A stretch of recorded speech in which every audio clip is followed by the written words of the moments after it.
Next talk is by Diane Nelson and Thea Pitman from the University of Leeds. But as you can see, we have Diane. Unfortunately, Thea's not with us today. And their topic is language revitalisation and community resistance, the case of the Kariri-Xocó.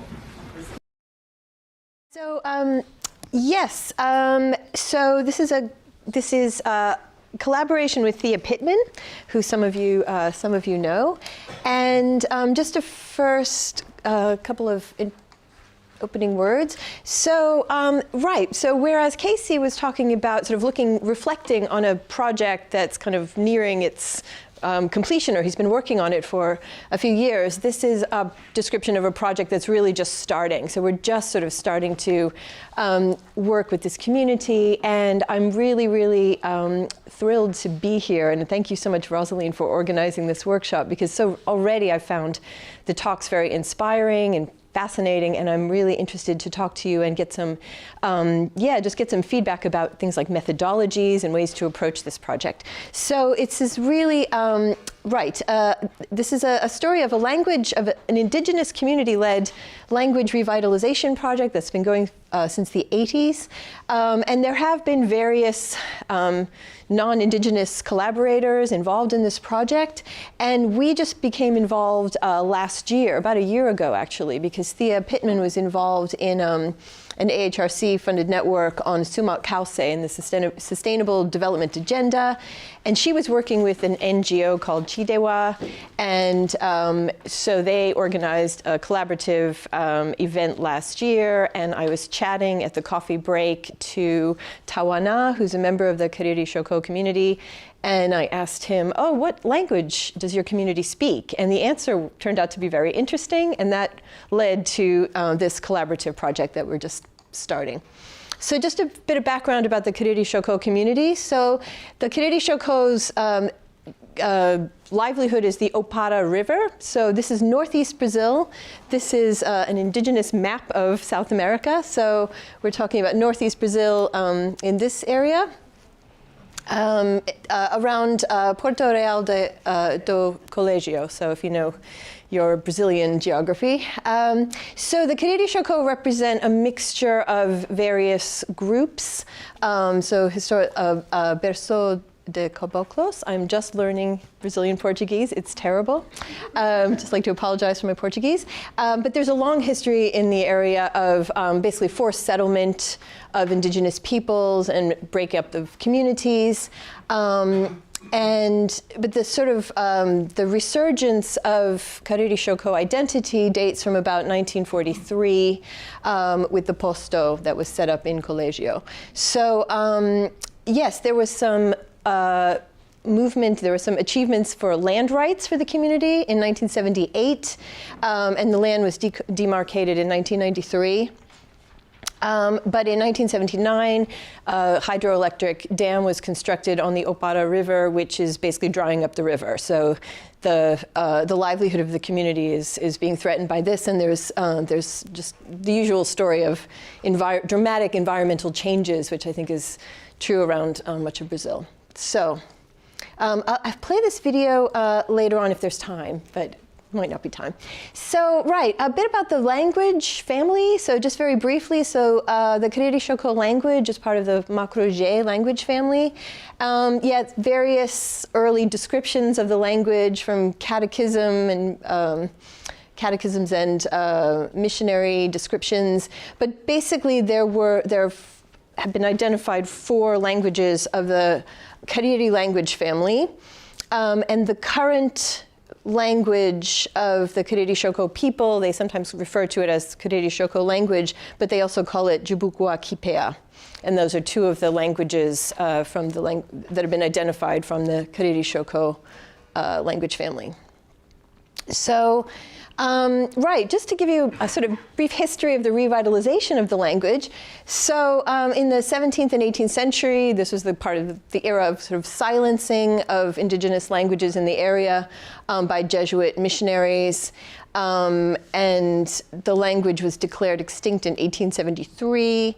And then in 1984, a member of the community named Nyanyati, so his title is the Guardian of Traditions, he started to speak to elders, first a Xocó elder speaker, and then he went to the National Museum, the one that burned down, and managed to photocopy some documents before they were lost in the fire at the National Museum. So he got a word list from the Kariri language. And then in about 1989, he started to work with children in the community, and he decided to start translating some of their traditional songs, tore songs, and to sort of teach the children the language in this project. He set up a blog online in 2008, and he started uploading word lists and songs. And then in 2017, he formed a WhatsApp group called OCAX. The origins of Kariri-Xocó, and Thea and I are now on the WhatsApp list. We'll talk about that in a minute. And then again, last year, a language school was set up in the community, which has two teachers. So the language school now runs language classes in Kariri-Xocó 2 full days a week. And there are 2 teachers. They are a husband and wife team, Idiane and Kaura. And Nyanyati works alongside them as the pedagogical coordinator. So the children learn writing and reading, and they do singing and dancing, and they do traditional tore songs in the Kariri-Xocó language. And this is supported by, they make YouTube videos. Propiui, muiku,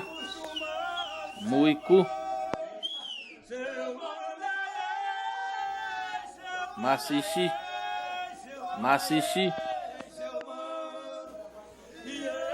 Eremu, Kunobo,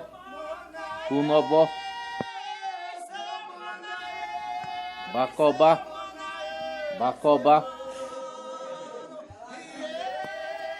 Behedesi,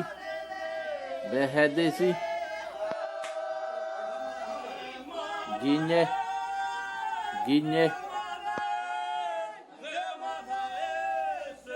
Idesa,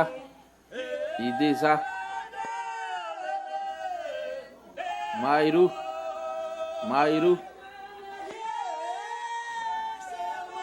Desute soy,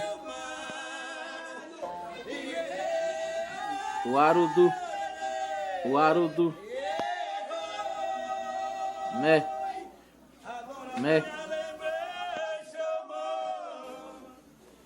Vetona,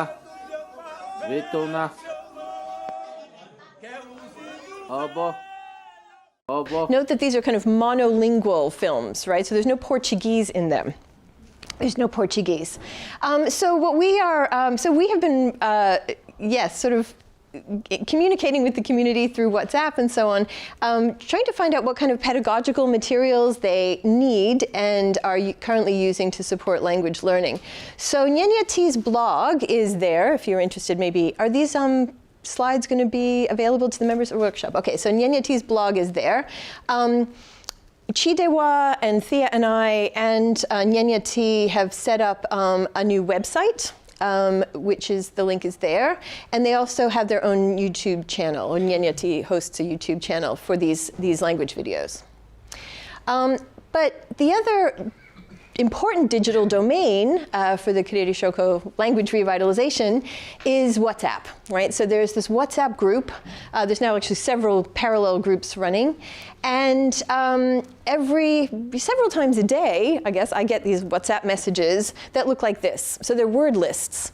And the word lists often contain, so sometimes they're tore songs, words of tore songs with Portuguese translations.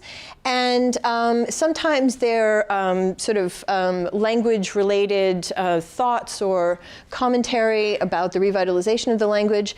And sometimes they're these lexicons with or without Portuguese translations, with emojis. So the emojis are important because the emojis, so Nyanya T and the other language teachers are they're very keen to come up with a way of teaching and presenting the vocabulary for Kariri-Xocó without any Portuguese in it, right? Without going through Portuguese. So they're trying to make really extensive use of emojis so that children can sort of get the meaning of the word without going through Portuguese translation. Because Portuguese is the language of the colonial oppressor, and this is an act of resistance. Okay, so so this is a quote from Nyanya T. Our words in the Kariri-Xocó language arise by an evolutionary process. The world is changing. New names, oh, sorry, I forgot to say the most important thing about the lexicon. Right, the world is changing. New names with different meanings are appearing. The indigenous language also accompanies the transformations. So gradually we're updating our vocabulary. So one important question is where do these words come from? In some cases, Nyanya T is researching and looking at other indigenous languages from northeastern Brazil and bringing in words from those indigenous languages. In some cases, the words come from communication with the spirit world. So as Tawana explained to me when I first met him, if the spirits give somebody a word and it feels like the right word, then it goes into the word list. And then it gets circulated to the language teachers, and then it gets taught in the classroom to the younger children. So the younger children are in a classroom setting, and they're getting this vocabulary every day or every week.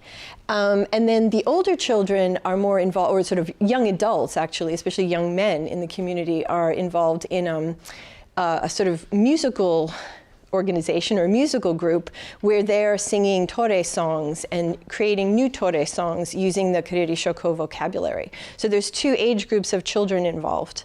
So there's the language teachers, there's Nyanya T and the other community elders, and they're all participating together to revitalize this language, especially through the vocabulary. So they're very focused on the word lists and disseminating the vocabulary around the community so that the children can learn it. So, so it's very much a creative evolutionary process. So there are other cases of sleeping languages, sleeping indigenous languages reawakening in other areas. So these examples, these languages often have no native speakers, and I'm using that word, understanding that's to acknowledge it's a complex notion.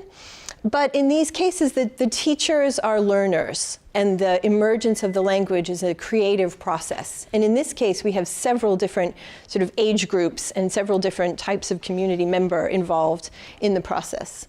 The lexicon necessarily expands in these cases of the sleeping languages, and there's various, depending on the case, there's different relationships with people outside the community. So in some cases, sleeping languages might get support from linguists or anthropologists or members from other indigenous communities. So there's the Kariri-Xocó community have a long history of discrimination, and they really see this as an act of resistance. And their language is considered their sort of cornerstone, really, of their culture. So for them, it's a political act, revitalizing their language. But it's also informed by native spiritual traditions, and they're using digital media and various types of digital media in the process.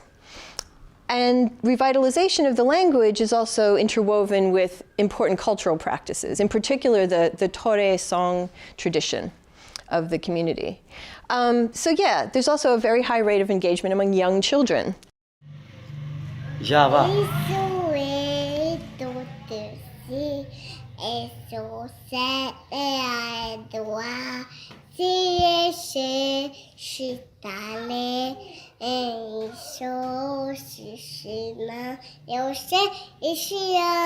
No, tu que sí.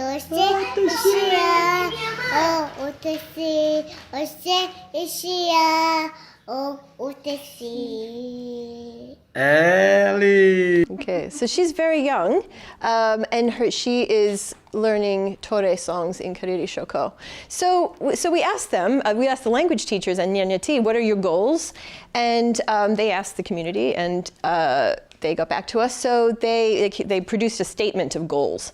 So we want more and more to teach the language in a joint way to our worldview. We want to have greater participation of adults and older people. We want to do more field activities, reforest, take care of nature, perform rituals, all exercising our language. Bring more of our history and our art to our language school. So they also want to do more documentation, more digitization and more electronic media involvement, visits to museums, visits to other community initiatives, and yeah, they have this long list. They want to do native music CDs, bulletins, leaflets, and textbooks. So that's the current project we've got. We've got funding to help them produce textbooks. Yes, and they're already making videos. So since last year, we've been working alongside Chidewa and the language teachers especially. So we're going to go visit the community in November and spend some time with them. And we've got funding to bring the 2 language teachers to Rio for the Viva Lingua Viva conference, which is organized by Bruna Francetta. And then we've made a website with them, and we're looking to collaborate with them to produce some pedagogical materials, textbooks especially, because many people in the community don't actually have access to PCs and phones. Only some people have access to PCs and phones, so hard copies are important. 2 minutes, okay, right. And on our visit, we also we're going to hold a focus group, and we want to talk to the language teachers, especially about the relationship between language, culture, and the environment and environmental change, and their relationship to the river, and how this is integrated with their revitalization of the language. And mostly, we just plan to listen and learn and watch and just spend time with the community and support their hard work. So, right, so in this talk I've tried to show that, so I come from a theoretical linguistics background. I draw sentence trees, and I was taught that language is this formal system, and we have these sentences with asterisks. But my whole view of language is really changing and shifting at the moment, and it's very clear that the Kariri-Xocó language is something, it's emergent, it has its own agency, and it's very much co-constructed by different members of the community. And it's very grounded in the community of users, and it's part cultural act and part political act of resistance. So yeah, and it's energized by these political aims of the community. And it's energized by the identity of the community. So, so yes, we plan to go and learn as much as we can from the Kariri-Xocó community. So that's it. Thank you. Thank you so much, Diane. Thank you.